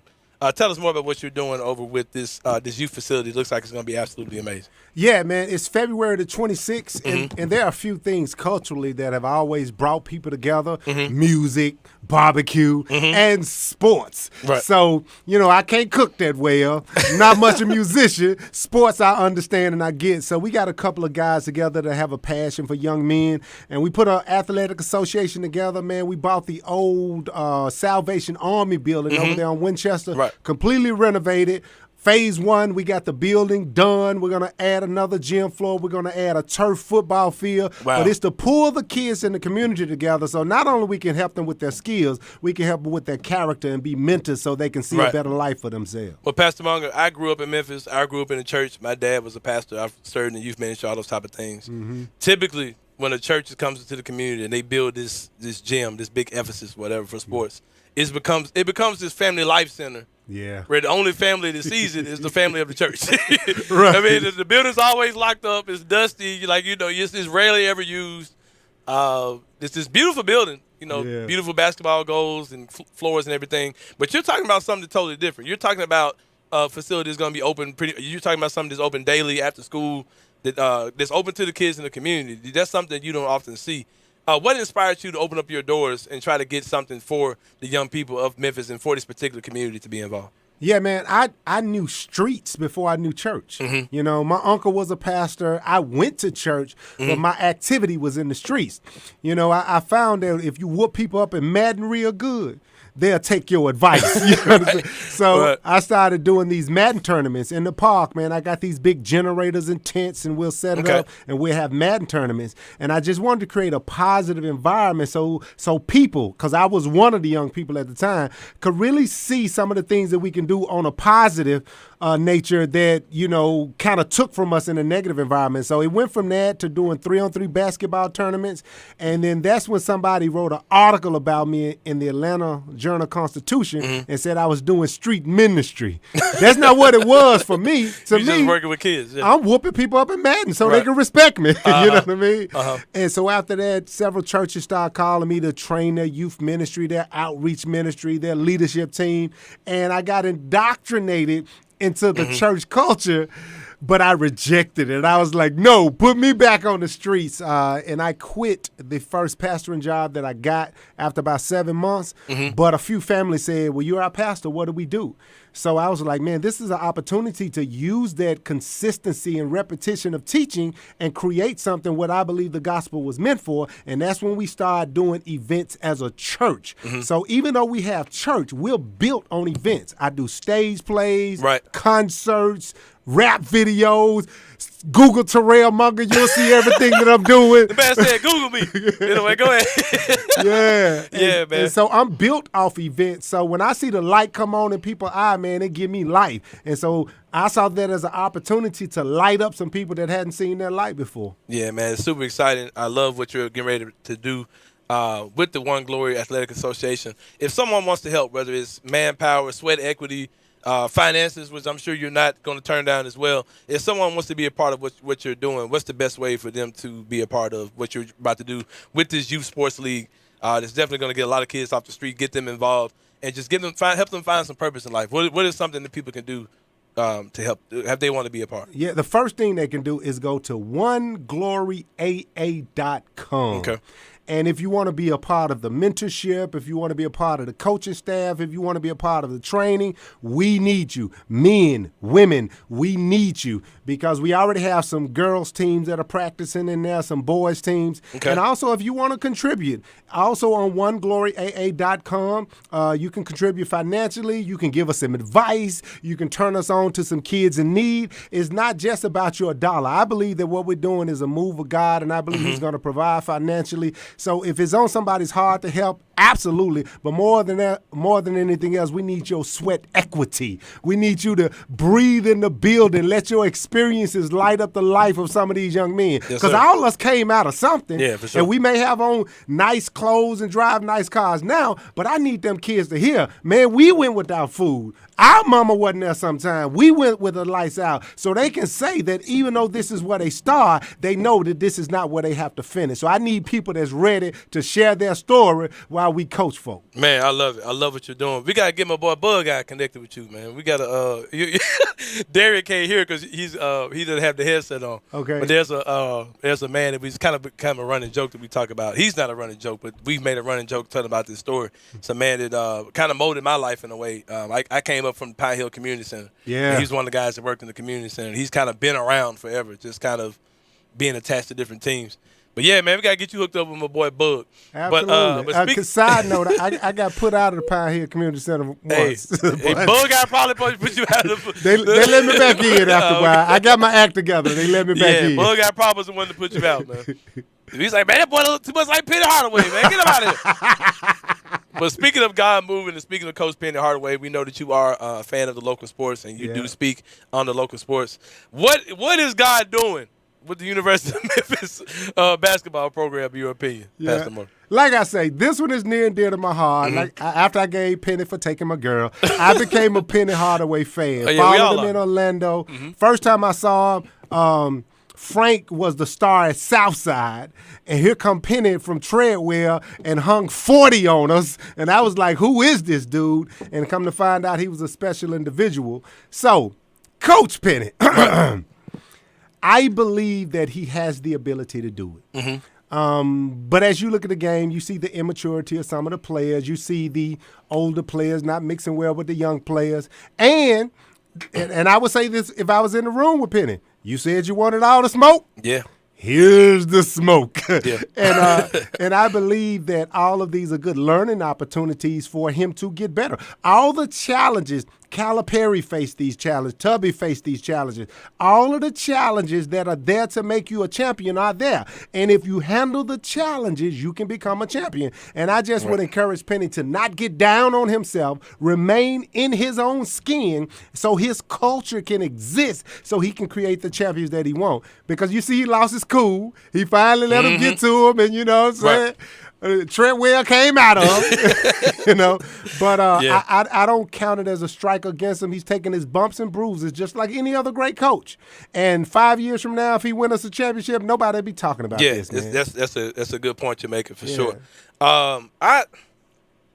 People get upset with me because I'm like really like holding any punches back when it comes down to the whole situation because, like you said, Penny asked for the smoke, and it's frustrating to me because my whole thing has been Penny. You should have came in from the very beginning instead of making all these superstar moves.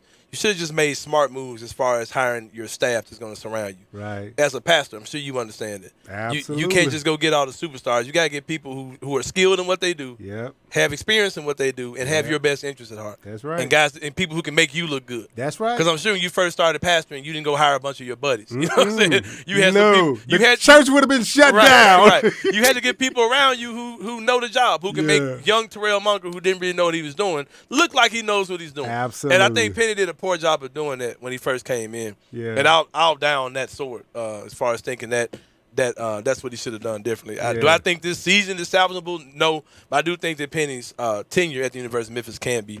I hope he comes back next year. I hope he gets things together. Yeah. I think this year is a lost cause. Big-time disaster, in my opinion. Too much wild stuff happening on and off the court. Yeah. So, it is what it is. But hopefully he can come back and figure it out. We were talking in the last segment about the things with Brian Flores. And Darian played a clip where he talked about it's a heart issue. We live in wicked times where race is an issue, man. It's an unavoidable issue. Even and people say stick to sports, and brother, we're trying. You know what I mean? We're trying to stick to sports, but so many times the real world comes in and intercepts sports in a way that's very unfortunate. So here we are. Brian Flores is filing a class action lawsuit, something that I'm sure. Just because we know how this system works, it's going to end his career as a coach. He'll probably never be an NFL head coach again. Just an unfortunate situation. What do you see as a remedy to when you're in a situation where NFL sports are dominated by black athletes, but all the leadership positions are by wealthy, rich men who own these NFL teams. Is there a solution to this? Is there anything that can be done, or is this just the way it's going to be? Yeah, they need to hire me. I'm gonna tell you, this is what I feel. We do conflict well, but we don't do strategy well. When you say we, you mean black people? Black people. Okay, all right. We do when it's time to conflict, we'll stand up and tell you what we're gonna do, and we'll come together and we'll march and we'll fight. But the strategy is always at play. Acceptance does not mean alliance. Because you are with us does not mean you're one of us. So just because you get a coaching job, you're not safe. Just because you are the star player on the team, you're not safe. You need to be using your power to strategize on how your power can benefit your future. But we get the top quarterback spot, we get the top coaching spot, and what we do is we say, yes, we made progress. No, you just got to end. Do you think I'm not racist by any stretch of the imagination. Do you think the white people went over to Africa and said, hey, y'all, we finna make y'all slaves, so get in the boat? No. They strategized. They saw that they had prisoners of war. Right. And then they bought those prisoners of war for goods. And then they aggravated wars between the tribes so they could have more prisoners of war. Right. So they were playing both sides of the fence, Against taking the each other. prisoners of war until they got so weak that they overtook them. So even though the Africans accepted them, it didn't mean they were an alliance. Those white people that came were still strategizing. Right. We need to strategize. Not that we're trying to take over the white world, but we're trying to establish what is fair, and that is fair opportunities in coaching, fair opportunities in ownership. So every piece of power you get, you need to use it as a strategy for the next step and not wait until conflict and say, everybody should boycott. Well, that's good for the players making $10 million a year. What about the players making $100,000 a year? They're not gonna boycott. They're gonna be like, okay, you leave. We gonna get here and get our money. Right. So we have to always be thinking, how do I make this situation better for the person behind me? But you have to be unselfish to do that. And somebody has to keep teaching that concept, because we're not trying to take over. We're trying to be fair. But what's that saying? If you shoot for the moon, you might fall among the stars. So if you shoot to take over, you might actually get fair treatment. You know? Right. But it's That's a fair. constant job. And see, they train their children to think like that, and their children to think like that. We got to train our children. Before you spend all your money on cars and jewelry and clothes and make the next rap video for your birthday party, strategize for your generation. Right. And if we don't teach that, we're going to be marching again. Yeah, for sure. We'll forever be marching. Yeah. Well, Pastor Munger, I appreciate you, brother. Real quick, give us more information about what you're doing with the OGAA, and we'll call the segment, man. Awesome. One Glory Athletic Association. We're at 4741 Winchester. The opening day is February the 26th, which is a Saturday. We treating it like an all-star weekend, skills competition, three-point competition, free throw, parents against parents. Don't be fighting each other. But we're going to have a good time out there, and this is the beginning. And we're going to have all the information there for our summer camp, for our after-school program, performing arts. We get kids into acting, all of that. But go to the website, onegloryaa.com. You can see more. You can ask more. And if you ain't doing nothing, come to church Sunday, 4741 Winchester. Yeah. Man, we appreciate you, Pastor Munger, for sure, man, for coming on with us. But, man, I wish you the best, brother. I'll try to definitely be there. I got to be a part of what you're doing, man. You saying a lot of stuff that's right up my alley, for sure. Yeah. So we're definitely going to make something And I happen with it. thank you, man. I talked to you 2 days ago, and here I am today on the show. Yeah. People don't do that, man. Yeah. So I don't take it for granted, and I just thank you for allowing me to do Oh, this. for sure, man. I love what you're doing. I hope the city embraces as well as the community. But, man, we appreciate you, Pastor Munger, for sure, man. All right. Enjoy All right, your brother. day. You too. Yeah, man. Just that was Terrell Munger, pastor of One Accord Church. Came in to share what he's doing. He's doing the One Glory Athletic Association. It's a powerful thing that he's doing, powerful movement. I appreciate that inspiration that he gave as well, too, man. Just giving us just some words of wisdom. It's a tough situation what's going on in the NFL, man. Very unfortunate situation for sure. we have to get through it. We have to find a way to navigate through tough times. Just really pulling for Brian Flores, it's tough because he's pretty much handing over his career by making this stand. But I hope his son one day will be beneficial. We're going to take a break. We're going to talk about the Tigers the Grizzlies headed to New York to face the New York Knicks. We're going to talk about that and more on Sports 56 Grind Time. The all-new Sports 56 Mornings with Greg Gaston and Eli Savoy. Brought to you by Action 24/7, James Gaddis Jewelers, and Acura of Memphis. Weekday mornings from 7 to 10 right here on Sports 56 and 98.5 FM. Bellyacre's motto is City-Fied Farm Fresh. The goal is simple: provide a fun, unique farm-to-table experience for the whole family.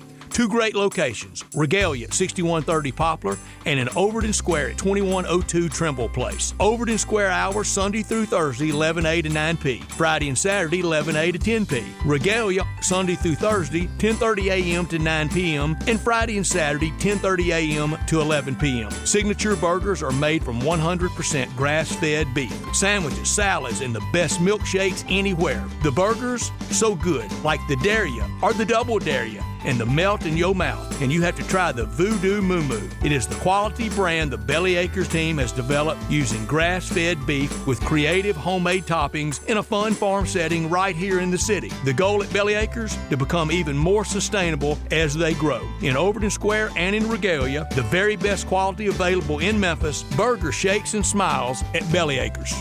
Have you ever wanted to learn a new language like French, Spanish, or Russian, but thought it would be too difficult and time-consuming? Then go to Babbel.com and try it for free.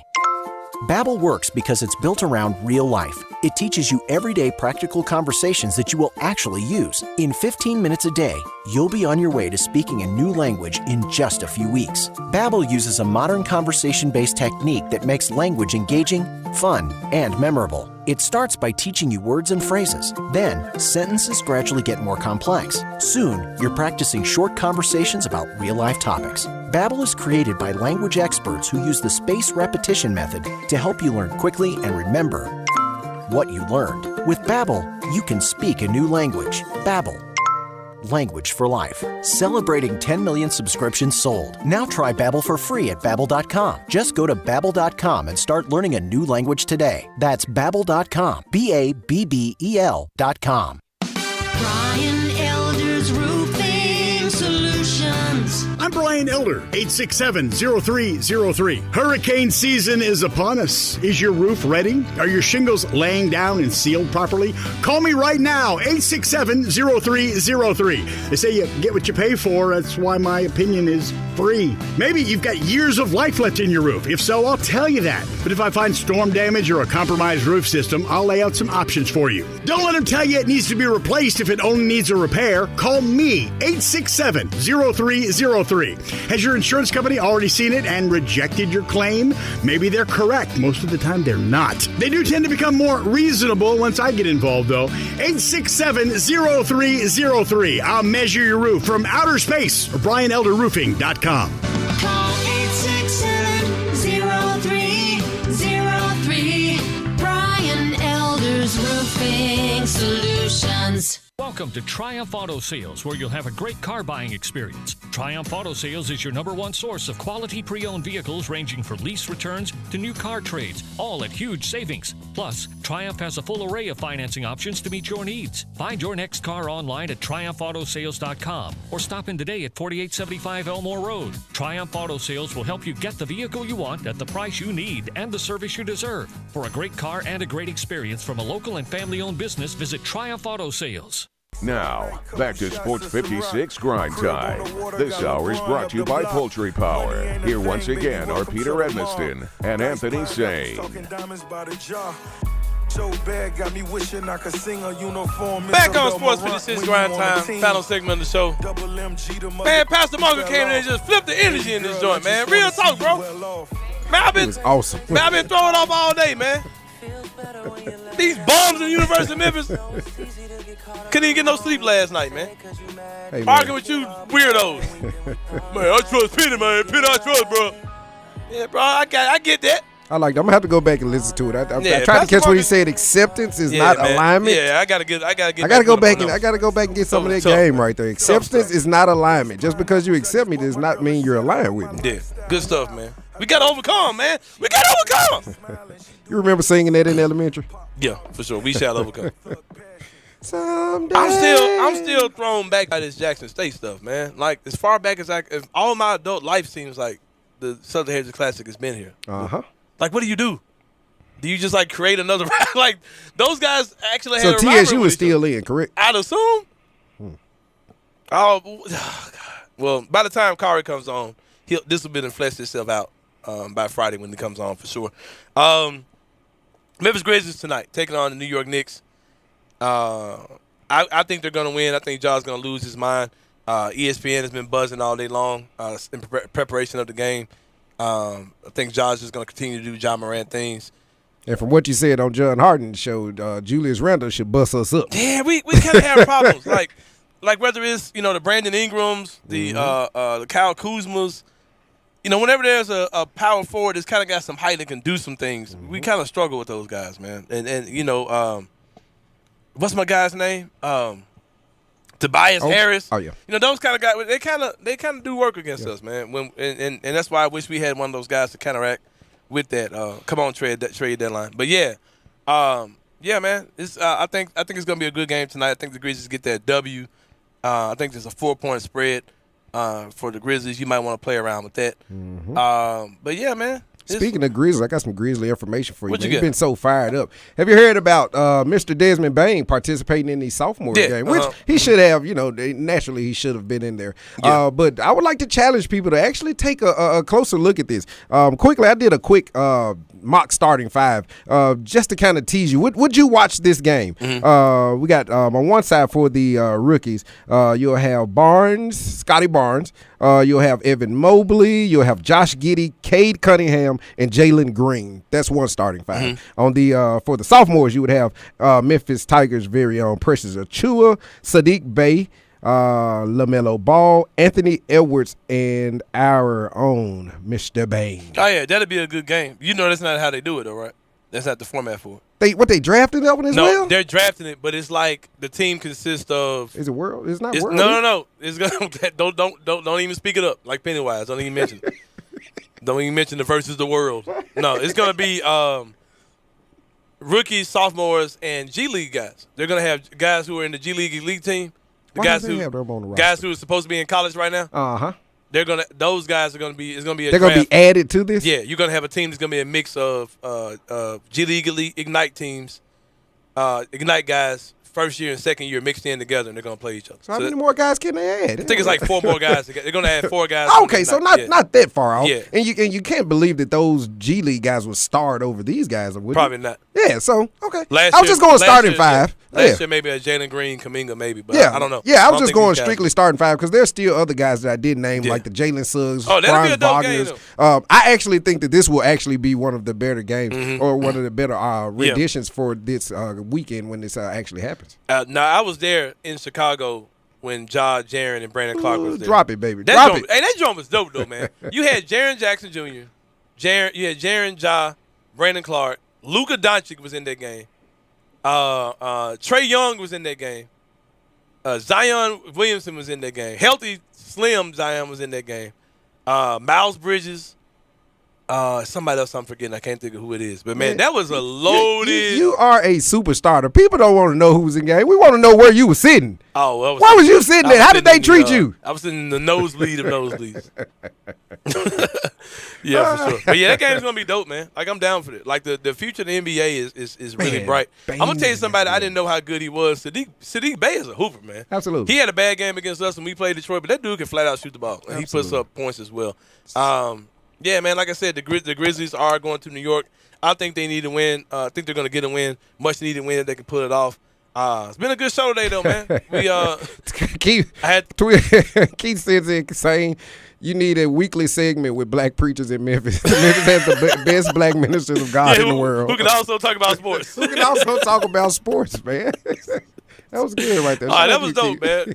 Hey, Pastor Munger was incredible, bro. Absolutely like I said, was. His energy was infectious, man. Like, I needed that, man. I've been mad over here all day long. Absolutely. Yeah, he's man. doing a great thing here in the community, man. Right around the corner, right here on Winchester in the old Salvation Army building. Oh, I thought it was not Salvation Army building. His church is there and his youth facility that he's building. I took a look at it. I was in there the other day, and this is dope, man. He shared his vision to me. And he sounds like he knows his sports, man. Oh yeah, he does for sure. He's got a podcast, sports, man. He's got a sports podcast. So yeah, he's that dude for sure. Did you ask him? I couldn't hear you. It was so odd. I couldn't hear what was going on. Yeah. Did you ask him about Bug Guy? Yeah, I did. Okay, it seemed like He started talking about getting put out of seemed Pine like Hill, when yeah. he said Pioneer, I said, "This ain't asking about Bug Guy." Okay. But yeah, man, we better get up out of here though, man. All right, for sure. baby. We better get up out of here. It's been a great day for Darren Newsom across the glass. It's Anthony Sain, my boy Peter. Bring that tail back up, Pastor here, man. Peter. Pastor Peter Evans, get yourself together. We'll see y'all tomorrow. Sports 56 Grind Time.